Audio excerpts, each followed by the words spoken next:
Kawawa naman ang bahay.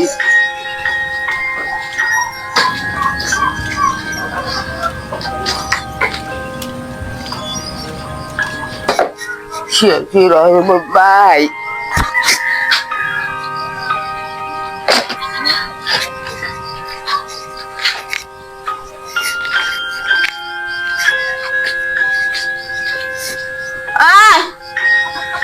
Hindi ko alam ako eh.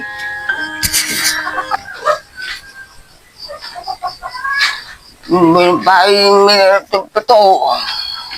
Ano yung bahay natin? Sira Hindi na. ko may bahay. Alam, may wala bahay na. niya. Kawawa tayo bahay. Alam, pera. Kawawa yan, may Nakapasok bahay. ka bahay ka. Pinaghirapan ka.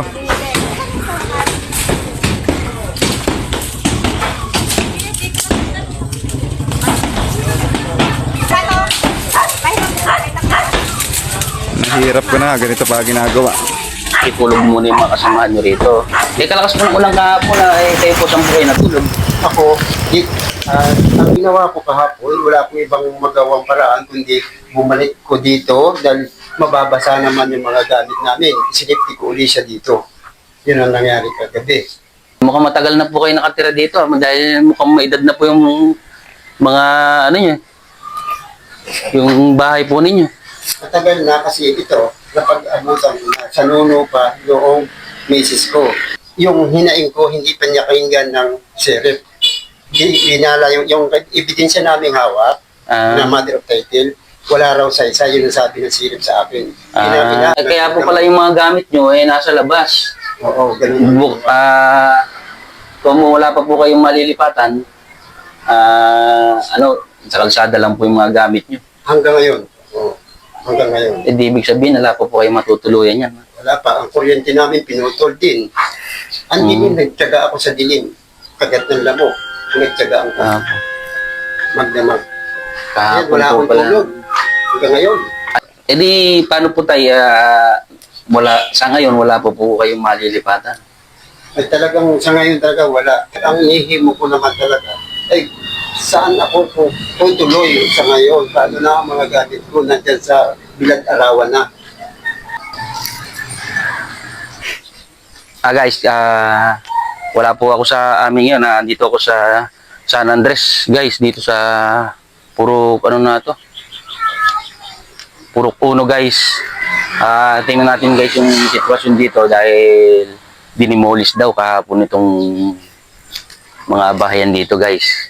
Kaya, halip po kayo at samahan niyo ko at alamin natin kung ano ang sitwasyon at kung ano ang kalagayan ng may bahay dito, guys. Sige, samahan niyo ako, guys.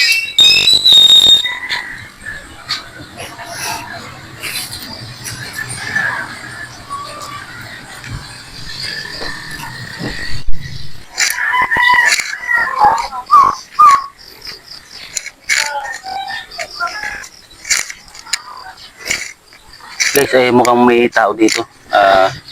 Halika, samahan ninyo ko at tanungin natin kung anong kalagayan niya rito, guys. Yan, guys, si tatay. Tanungin natin. Magandang umaga po. Pwede po ba magtanong? Opo, halika kayo muna. Tumuloy kayo muna dito. Sige po, may daan po ba dyan?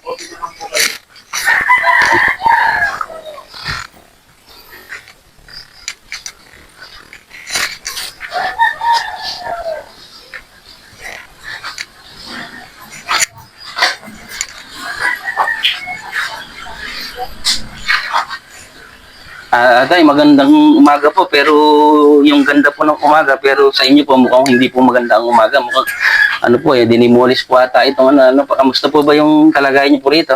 Ay ngayon, nagtyaga ako dito magdamag para bantayan ang mga gamit namin dahil kami ay dinimulis kahapon. Ngayon, magdamag nga ako nakabantay. Ngayon, nag-alis-linis na ako para yung gamit naman namin ay isang pa manlaang na natitira. Dahil ang kabahayan namin niya ay giniba kahapon. Nagtyaga ako rito mag-isa. Kahapon lang po ito dinimolish. Oo, kahapon lang. Isang po natulog yung mga kasama nyo rito. Ang mga anak ko, tsaka asawa ko, inuna ko dahil bata yun eh. May sakit nga kahapon nung nangyaring dinidemolis kami. Pinakiusap ko doon sa mga katabing bahay namin dyan sa Sabinak. Nasabi ko, dito muna patuloy ng anak ko, yung apo ko dahil may sakit nga na kami ay dinidemolis. Ngayon, napitan na dito ako natulog. Sinipti ko lang yung batang may sakit nga, yung apo ko. Ibig sabihin po, sa ibang bahay po, nakitulog muna yung mga kasamahan nyo rito. Kalakas po ng ulang kahapon na kayo po saan po kayo natulog. Ako, ang ginawa ko kahapon, wala akong ibang magawang paraan kundi bumalik ko dito dahil mababasa naman yung mga gamit namin. Sinipti ko uli siya dito. Yun ang nangyari kagabi. Umuwi naman siya. So, nagdiretso akong pumasok dahil, paano naman ako, mababasa ako magdamag yan. Ang lakas nga po ng ulang kahapon. Ibig sabihin, kahapon lang po pala dinidemolis to. Kamusta naman po? Mayroon naman po kayo lilipatan. Yan ang po ang iniisip ko ngayon kaya hindi ako makalis-alis dito. Sinipti ko yung pamilya ko, di bali na ako. Tsaka 10 na kasama ko na magbantay dito magdamag kasi hindi ko alam kung saan kami tutuloy ngayon. Ibig sabihin po, wala pa po kayong malilipatan na ano? Wala pa po. Ay, wala pa. Nagtatsaga ako rito. Buti hindi po sila nagagalit na ano, okay naman na po na ano, hindi na po kayo binabawal dito. Sila, nung umalis at maalanganin ng ulan, yung ulan, nakalaan na, pumasok na ako dahil wala na sila. Napilitan akong pumasok dahil wala akong ibang matutuluyan. Ganun po ba? Bukod dalawa pong bahay yung ano, na sinira po. Yung anak ko, yun nga, yun sa bahay niya, isang yun, doon nakatira yung anak ko, may pamilya, may anak. Katunayan po, umiyak nga yung apo ko galing sa pagpasok, ginigiba na yung bahay nila. Yun ang nangyari. Ganun po pala. Guys, andito po kami sa San Andres. San Andres 1 guys, dito sa Quezon. Dinimolis po kahapon yung kanilang bahay dito. At kahapon malakas din po ang ulan, kaya napilitan na dito pa rin pala natulog si tatay. Mukhang matagal na po kayo nakatira dito dahil mukhang may edad na po yung mga yung bahay po ninyo. Matagal na kasi ito, napag-abutan ko na. Sa nuno pa, yung misis ko. Ako sa ngayon ko at isipin, 34 years old na ako dahil yung anak ko 34 years na, yung panganay. Up to now, ngayon lang nangyari kami pinalagas. Di, mahigit po 34 years na dahil kasi yung biyanang ko, naabutan ko lang dito. Dito kami kinasal sa bahay na ito. Hanggang sa ngayon. Ilang years na po ba kayo rito? Bali, 34 na. 34 years na kayo dito. 1991. 1991 pa. Napakatagal na pala nila tatay dito. Tingnan nyo guys mukhang matagal na nga yung yung kanilang dito. Bahay. Mukhang matagal na sila talaga nakatira dito.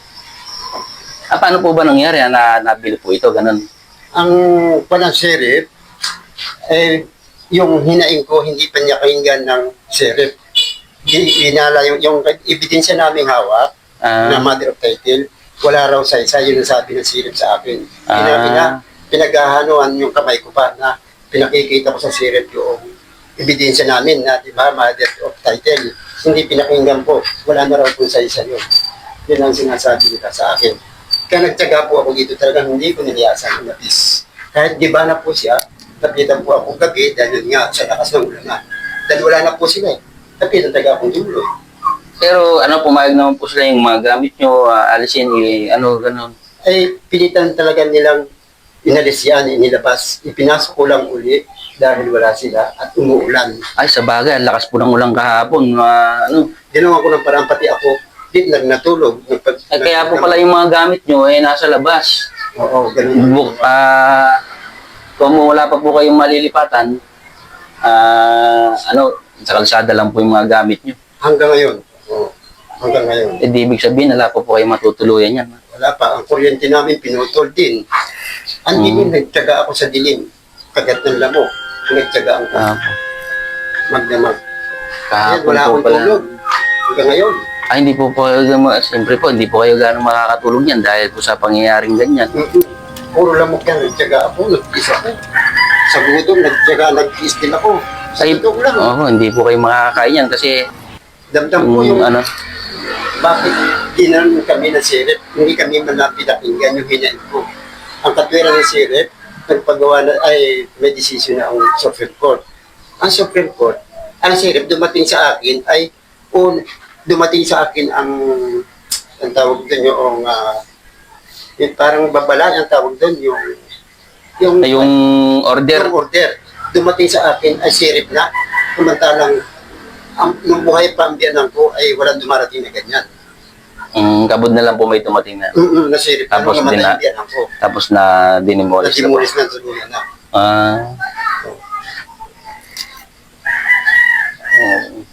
Kaya po pala nagano po kayo dito, naglilinis-linis. Nagalinis-linis ako ngayon. Buti, wala naman pong nadisgrasya kahapon dito na habang tinitibag nila. Eh, ang mga kasama ko kahapon ay nagtimpi dahil ayaw namin ng gulo. Sumusunod kami sa batas kung bakit gano'n naman ang ginawa nila sa amin.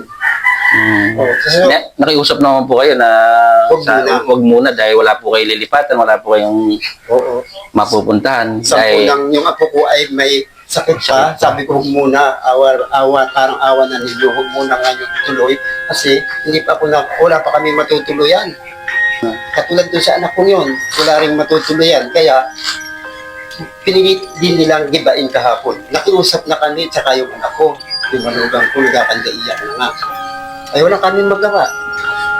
Ay dito po sa kabilang bahay niyo, sa anak po ninyo, ala po ba, may ilan po ba mga nakatirang bahay dyan? Bali, ang nakatira doon sa anak ko ay yung biyanan niyang dalawa, mag-asawa. Plus, yung tatlong mag-ina, yung apo ko, tsaka yung mag-asawa. Bali, lima na sila ang nakatira doon. Napilitan din gibain kahit umiiyak na yung apo ko na huwag po naman din yung gibain kasi wala pa kami matutuluyan. E di, paano po tayo, sa ngayon, wala po kayong malilipatan? Ay talagang sa ngayon talaga wala. Kaya ako ay gumagawa ng paraan, sinisip kong pilit ang mga gamit ko na ipinasa kong gabi dahil yun nga, ang lakas ng ulan. Oo nga po, ang lakas nga po ng ulang kahapon. Pinabasa po yung mga gamit niya. Yung iba na basa dahil hindi ko makayanang haputin paloob na talagang pinilit ko yan na May haputin pinasok nga. mo. At dahil sa ulan, mababasa ang mga importanteng gamit. Oo. Di bali mabasa pa ako yung Ilan po ba kayong mga nakatira dito? Eh kami sa ngayon, bali 2, 4, 6, 7 kami. Isang manugang, 2 anak, tapos 2 apo, kaming mag-asawa, 7. Ay 6, di ba? 2.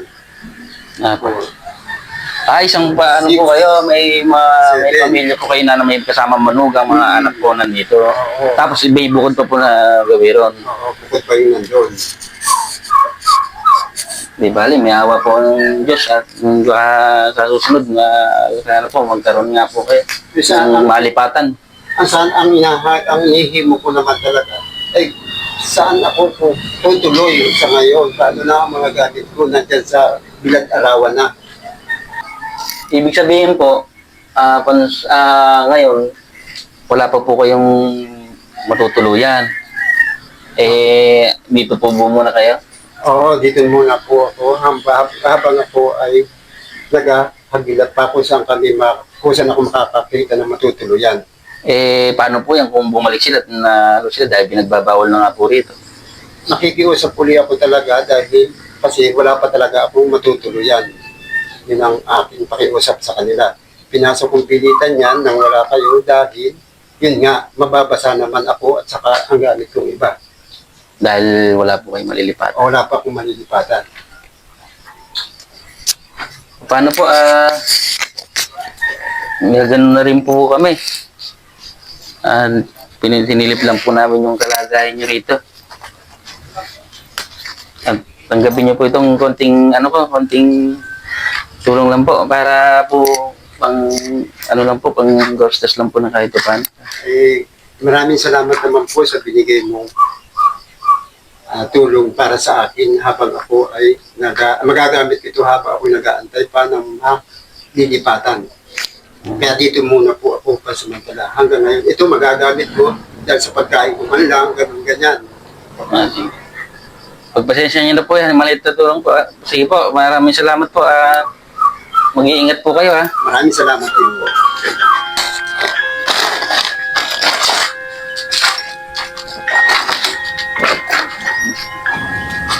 Ayan po si tatay. Inayos po niyang kanyang mga gamit dahil kahapon po napakalakas ng ulan. Di ko alam eh. Oh. Lama.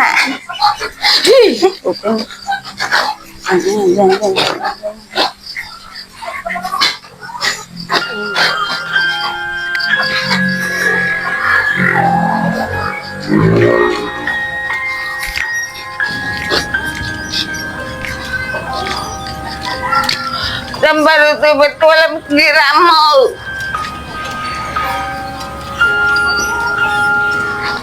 Tiro.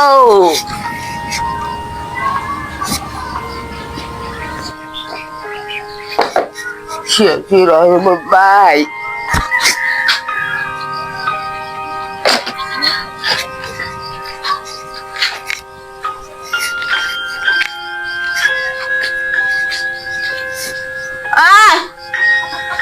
Hindi ko alam ako eh.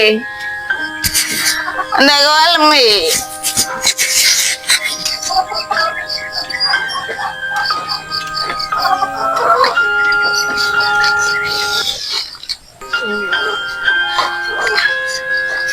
Kawawa naman ang bahay.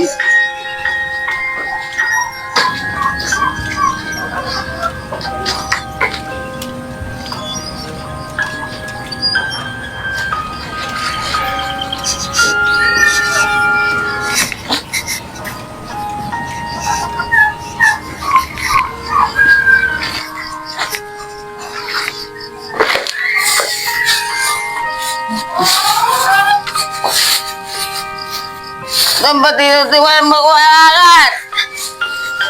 Hindi ko alam eh.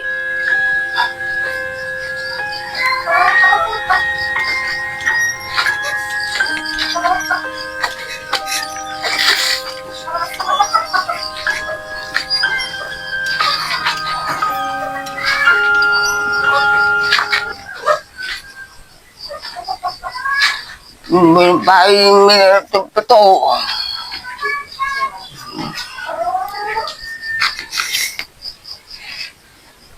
Bakit ganyan? Sira-sira mo. Ano yung bahay natin? Sira Sira na. na may bahay. Alam Oo, may wala bahay na. niya. Kawawala tayo bahay. Alam pera. Kawawalan may bahay.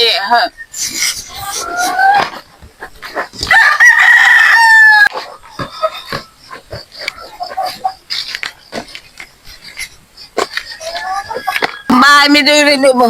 Wala na. Sira na yung bahay. Oo, wala na. Sira. Sira na. Bahay. Alam ba matubig patipla. Kasi pagbuhi nga. Andun. Takat.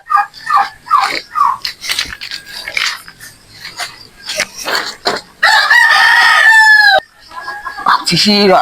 Pag tago mo, hindi tayo alam. O di. Alam ba kasi okay. Alam mga kulotin mo.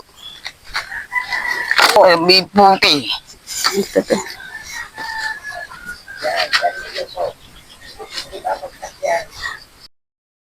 Sira na. Pag tinagan mo.